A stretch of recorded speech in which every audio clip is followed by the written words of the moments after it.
dan lari ke arah dia jalan tadi. Tapi masa aku sampai ke satu simpang kecil, Hafiz dah tak ada.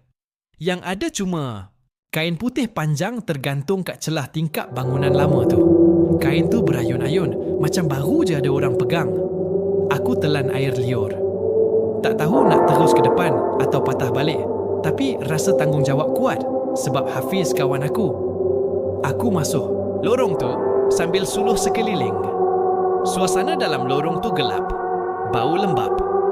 Bau macam kayu reput dan entah, macam bau darah basi. Aku nampak dinding-dinding bangunan ni dipenuhi lumut. Aku teruskan langkah. Lepas beberapa minit, aku nampak Hafiz.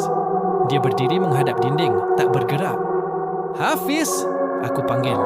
Tapi dia tak toleh. Aku pegang bahu dia perlahan. Bila dia pusing, mata dia kosong.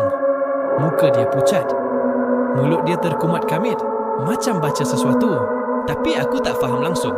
Aku cuba tarik dia keluar, tapi masa tu aku dengar bunyi esakan perempuan. Perlahan, datang dari belakang.